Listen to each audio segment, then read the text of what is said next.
बंगाल की राजनीति में एक बार फिर हलचल मच गई है और इस बार सवाल सिर्फ सत्ता का नहीं है, सवाल है पुलिस की निष्पक्षता का, सवाल है लोकतंत्र की उस आत्मा का जिसे संविधान कानून का राज कहता है। लोकसभा में तृणमूल कांग्रेस के चीफ व्हिप और ममता बनर्जी के बेहद करीबी माने जाने वाले नेता कल्याण बनर्जी ने पश्चिम बंगाल पुलिस को खुली चेतावनी दी है, ऐसी चेतावनी जिसने बंगाल की राजनीति में तूफान ला दिया है।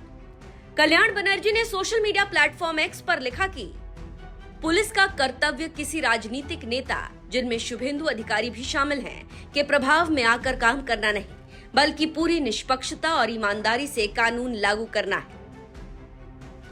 अब जरा सोचिए, जिस राज्य में कभी पुलिस पर विपक्ष ये आरोप लगाता था कि वो सिर्फ तृणमूल कांग्रेस के इशारे पर चलती है, आज उसी तृणमूल कांग्रेस का सबसे बड़ा सांसद ये कह रहा है कि पुलिस अब किसी और के दबाव में काम कर रही है। कुल मिलाकर बंगाल की सत्ता बदली तो आरोप भी बदल गए, लेकिन पुलिस पर सवाल वही के वही है। बात दरअसल ये है कि पश्चिम बंगाल विधानसभा चुनाव में पहली बार बीजेपी ने ऐतिहासिक जीत दर्ज की और शुभेंदु अधिकारी मुख्यमंत्री बन गए। वही शुभेंदु अधिकारी, जो कभी ममता बनर्जी के सबसे भरोसेमंद सिपाही हुआ करते थे, नंदीग्राम आंदोलन से लेकर बंगाल की सत्ता तक ममता के साथ कदम से कदम मिलाकर चले, लेकिन फिर ऐसा राजनीतिक विस्फोट हुआ कि शुभेंदु बीजेपी में चले गए और वही शख्स आज ममता की सबसे बड़ी चुनौती बन चुके हैं। कल्याण बनर्जी का बयान सिर्फ एक ट्वीट नहीं है, ये उस बेचैनी का संकेत है जो तृणमूल कांग्रेस के भीतर लगातार बढ़ती जा रही है, क्योंकि आरोप यह है कि चुनाव के बाद बंगाल में तृणमूल कार्यकर्ताओं पर हमले हुए, पार्टी कार्यालयों में तोड़फोड़ हुई, लेकिन पुलिस मूक दर्शक बनी रही।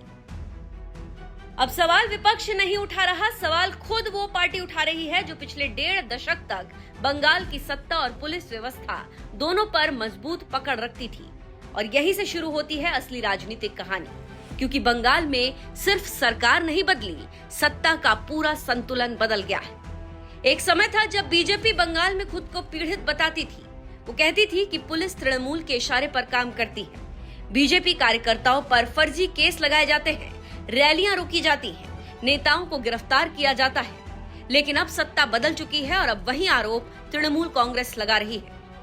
यानी बंगाल की राजनीति में कुर्सियां बदल गई, लेकिन पुलिस पर राजनीतिक दबाव के आरोप खत्म नहीं हुए। इसी बीच एक और बड़ा राजनीतिक ड्रामा हुआ। कुछ समय पहले ममता बनर्जी ने लोकसभा में पार्टी की चीफ व्हिप काकोली घोष को हटाकर फिर से कल्याण बनर्जी को ये जिम्मेदारी दे दी और इसके बाद पार्टी के अंदर असंतोष खुलकर सामने आ गया। काकोली घोष ने सोशल मीडिया पर लिखा था, 1976 से जान पहचान, 1984 से सफर, आज 4 दशकों की वफादारी का इनाम मिला। अब ये सिर्फ एक भावुक पोस्ट नहीं था, ये तृणमूल कांग्रेस के अंदर की नाराजगी का सार्वजनिक विस्फोट था। मतलब साफ था कि पार्टी के भीतर सब कुछ ठीक नहीं चल रहा और फिर अचानक केंद्र सरकार ने काकोली घोष की सुरक्षा बढ़ाकर Y+ कर दी।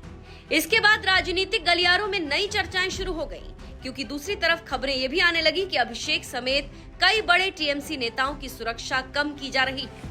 अब सवाल उठने लगे कि क्या बंगाल की राजनीति में कोई बड़ा पुनर्संतुलन चल रहा है?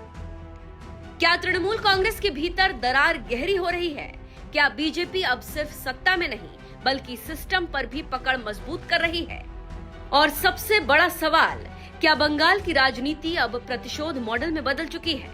क्योंकि जब कोई पार्टी विपक्ष में होती है तो पुलिस पर सत्ता के दुरुपयोग का आरोप लगाती है, लेकिन सत्ता में आते ही वही सिस्टम उसके पक्ष में दिखने लगता है।